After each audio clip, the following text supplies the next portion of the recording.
দর্শক, আমরা এই মুহূর্তে দাঁড়িয়ে আছি রাজধানী ঢাকা ৬ আসনের কোব্বাত সর্দার সরকারি প্রাথমিক বিদ্যালয়ের।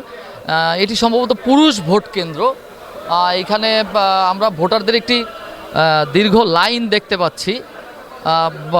ভোটাধিকার প্রয়োগের জন্য আসলে সাধারণ ভোটাররা ছুটে এসেছেন। আমরা কয়েকজন ভোটারের সঙ্গে একটু কথা বলার চেষ্টা করছি। আসলে ভোট দিতে আসছেন কখন? এইমাত্র আসছি। কেমন পরিস্থিতি মনে হচ্ছে? শান্ত আছে, কোনো ধরনের ঝামেলা বা বিশৃঙ্খলা না এখনো পর্যন্ত চোখে পড়েনি। না, চোখে পড়েনি। পরিবারের অন্যান্য সদস্যরা কি ভোট দিয়েছে, জি, তারাও কি নির্বিঘ্নে নির্বিঘ্নে দিয়েছে। ধন্যবাদ।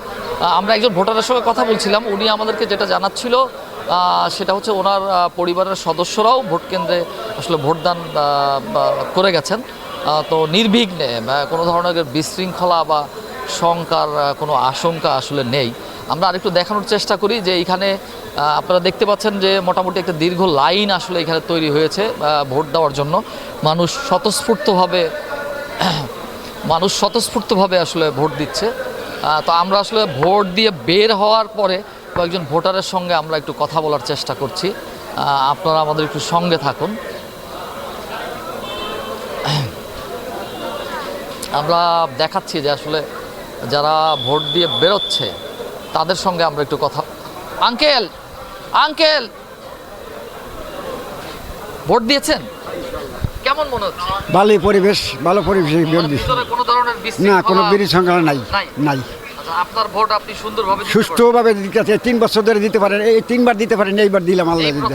এই দিলাম প্রথম। বাসার অন্যান্য যারা সদস্য তারাও ইনশাআল্লাহ দিবে। আচ্ছা আচ্ছা, যেই পছন্দের প্রার্থীকে ভোট দিলেন আপনি কি মনে করেন বা আশাবাদী সে জিতবে? ইনশাআল্লাহ, আল্লাহ যদি সৎ থাকে। ধন্যবাদ আপনাকে। দর্শক, আমরা আসলে একজন বৃদ্ধ ভোটারের সঙ্গে কথা বলছিলাম। উনি ভোট দিয়ে আসলে কেন্দ্র থেকে বের হওয়ার পরে আমরা আসলে ওনার অনুভূতিটা জানতে চেয়েছিলাম।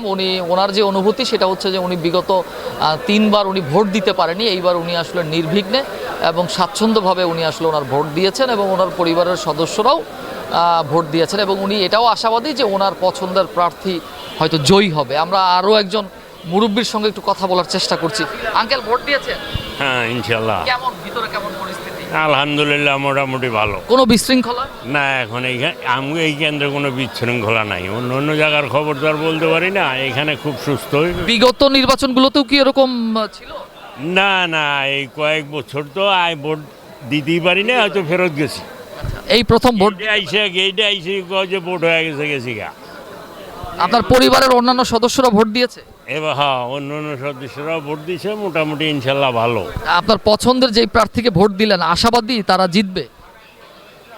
ওখানে ঘটনা হচ্ছে কি, আশাবাদী তো ইনশাল্লাহ জিতবো, কিন্তু তারপরে আমগো দেশে যেরকম শুনি যে হ্যাঁ বাইরের দেশ মানে এটার লগে জড়িত, এই ধরনের কথাবার্তা টিভিতে দেখি শুনি, কিন্তু ওরা যে কি করে এটা আল্লাহই জানে।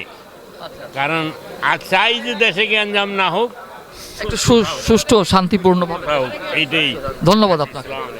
আমরা আর একজন ভোটারের সঙ্গে কথা বলছিলাম। উনি সম্ভবত কোনো দুর্ঘটনায় আসলে আহত হয়েছেন। ভোট দিয়েছেন? হ্যাঁ, অবশ্যই। এত কষ্ট করে আসলেন ভোট দেওয়ার জন্য? এটা তো আমার গণতান্ত্রিক অধিকার, দীর্ঘদিন যাবৎ ভোট দিতে পারি না। আচ্ছা, পূর্বের ভোটগুলোতে কি দিতে পারেন নাই? না, বিগত 17 বছর আমি ভোট দিতে পারি নাই। এই প্রথম দিলেন?